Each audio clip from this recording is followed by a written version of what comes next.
नमस्कार दोस्तों, नई सोच नई उम्मीद में आप सभी का बहुत स्वागत है।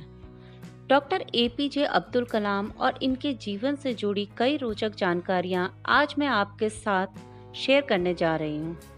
डॉक्टर एपीजे अब्दुल कलाम जो भारत के पूर्व राष्ट्रपति भी रह चुके हैं और जिनका पूरा नाम अब्दुल पकीर जैनुलाब्दीन अब्दुल कलाम है, वे भारत के महान वैज्ञानिक और राजनीतिज्ञ थे।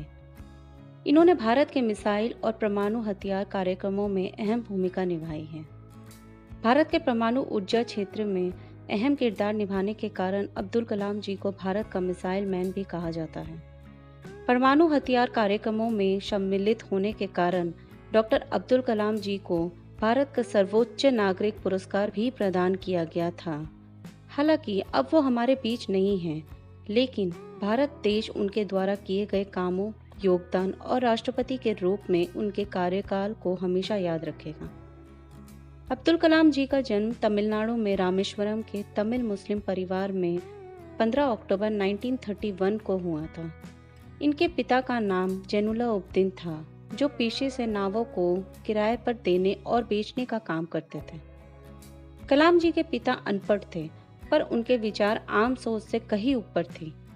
वे उच्च विचारों के धनी व्यक्ति थे और अपने सभी बच्चों को उच्च शिक्षा देना चाहते थे। उनकी माता का नाम आसिमा था, जो एक घरेलू गृहिणी थी।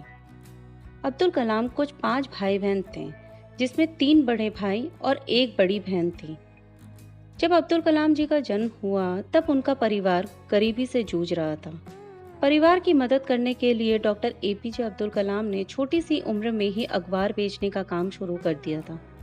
स्कूल के दिनों में वे पढ़ाई में सामान्य थे, परंतु नई चीजों को सीखने के लिए हमेशा तैयार रहते थे और घंटों की पढ़ाई किया करते थे। गणित विषय इनका मुख्य और रुचि वाला विषय था। डॉक्टर एपीजे अब्दुल कलाम जी ने प्रारंभिक शिक्षा Schwartz higher secondary school Ramanathapuram Tamil Nadu से मैट्रिक की शिक्षा प्राप्त की। स्कूल के दिनों में वे अपने एक शिक्षक से बहुत ज्यादा प्रभावित थे, जिनका नाम अयादुरई सोलोमन था। उनके शिक्षक का मानना यह था कि ख्वाहिश, उम्मीद और यकीन को हमेशा अपने जीवन में रखना चाहिए।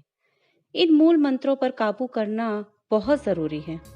इन 3 मूल मंत्रों के कारण आप अपनी मंजिल को बिना किसी परेशानी के पा सकते हैं। इन मूल मंत्रों को अब्दुल कलाम जी ने अपने आखिरी समय तक अपने जीवन में कायम रखा। अपनी प्रारंभिक शिक्षा पूरी करने के बाद डॉक्टर अब्दुल कलाम जी ने तिरुचिरापल्ली के सेंट जोसेफ कॉलेज से 1954 भौतिकी विज्ञान में बीएससी की डिग्री प्राप्त की। इसके बाद 1955 में वे मद्रास चले गए। कलाम जी को लड़ाकू पायलट बनना था, जिसके लिए इन्होंने institute of technology in aerospace engineering में शिक्षा ग्रहण की, परंतु परीक्षा में उन्हें 9वां स्थान मिला, जबकि आईएएफ ने 8 परिणाम घोषित किए, जिसके कारण वे सफल नहीं हो पाए।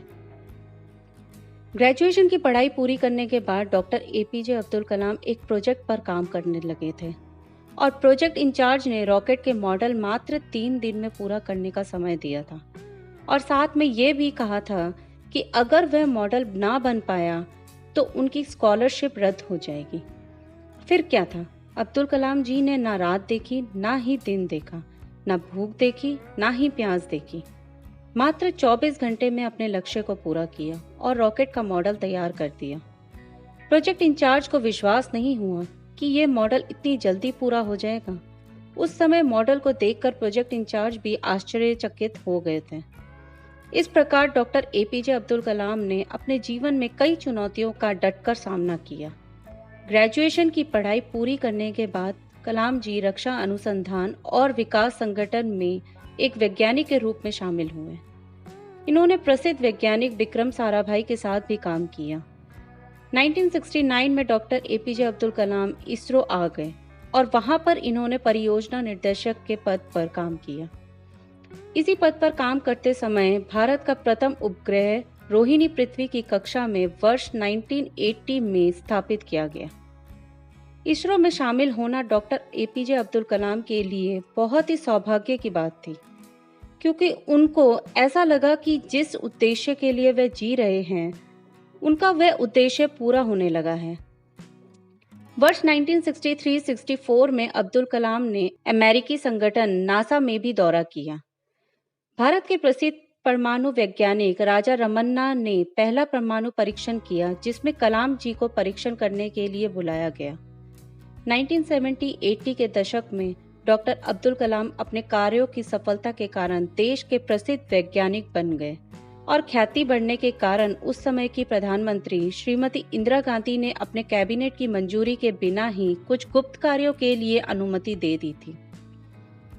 डॉक्टर कलाम अपने कार्यों की सफलता और अपनी उपलब्धियों के कारण राष्ट्रीय जनतांत्रिक गठबंधन एनडीए की सरकार ने डॉक्टर एपीजे अब्दुल कलाम को 2002 में राष्ट्रपति पद के लिए उम्मीदवार बनाया। अब्दुल कलाम जी ने अपने प्रतिद्वंदी लक्ष्मी सहगल को भारी मतों से हराकर 25 जुलाई 2002 को भारत के 11वें राष्ट्रपति के रूप में शपथ ली। डॉक्टर एपीजे अब्दुल कलाम एक ऐसे राष्ट्रपति हैं जिनको राष्ट्रपति बनने से पहले भारत रत्न का पुरस्कार मिल चुका है। अब्दुल कलाम जी से पहले 2 और राष्ट्रपति डॉक्टर जाकिर हुसैन और डॉक्टर राधाकृष्णन को भी ये भारत रत्न पुरस्कार मिल चुका है।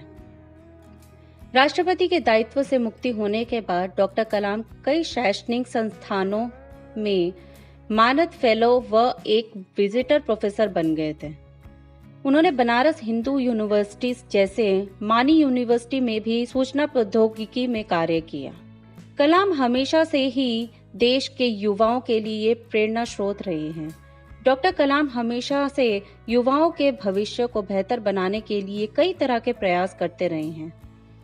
अब्दुल कलाम जी का उद्देश्य ये था कि वे भारत से भ्रष्टाचार को हटा दें।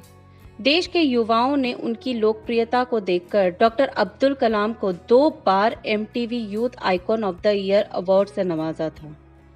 अब्दुल कलाम जी ने अपने विचारों को अपनी 4 किताबों में भी डाला है, जिनके नाम हैं India 2020, a vision for the new millennium, my journey, ignited minds, unleashing the power within India.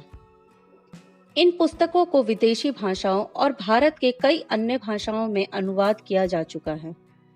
27 जुलाई 2015 को डॉक्टर कलाम 84 इयर्स की उम्र में भारत प्रतिबंध संस्थान शिलोंग में रहने योग्य गृह पर अपना विचार व्यक्त कर रहे थे, जब उन्हें कार्डियक अटैक हुआ और वो वहीं बेहोश हो गए। लगभग शाम को 6:30 बजे उन्हें बेथानी हॉस्पिटल में आईसीयू में ले जाया गया, जहां 2 घंटे बाद उनकी मृत्यु हो गई। 30 जुलाई 2015 को उनके पैतृक गांव रामेश्वरम के पास उनका अंतिम संस्कार हुआ। उनके अंतिम अनुष्ठान के समय कम से कम 3,50,000 लोग शामिल थे, जिसमें भारत के प्रधानमंत्री श्री नरेंद्र मोदी, तमिलनाडु के राज्यपाल, कर्नाटक, केरल और आंध्र प्रदेश के मुख्यमंत्री आदि लोग शामिल थे। अगर व्यक्तिगत जीवन के बारे में कहा जाए तो डॉक्टर कलाम पूरी तरह अनुशासन का पालन करने वाले थे। कलाम जी श्रीमद् भगवत गीता और कुरान दोनों का अध्ययन करते थे। भारत को विकासशील देश से विकसित देश बनाने का उनका बहुत बड़ा सपना था। बच्चों और युवाओं के कलाम जी हमेशा से ही प्रेरणा स्रोत रहेंगे। दोस्तों, इस प्रकार आज मैंने डॉक्टर एपीजे अब्दुल कलाम के आत्मजीवन के बारे में बताया। मैं आशा करती हूँ आपको डॉक्टर एपीजे अब्दुल कलाम बायोग्राफी पसंद आई होगी, और अगर पसंद आई हो तो लाइक, शेयर और सब्सक्राइब जरूर कीजिएगा और मुझे कमेंट के माध्यम से भी जरूर बताइएगा। तो चलिए फिर मिलते हैं एक नई स्टोरी के साथ। तब तक खुश रहिए और अपना ध्यान रखिए।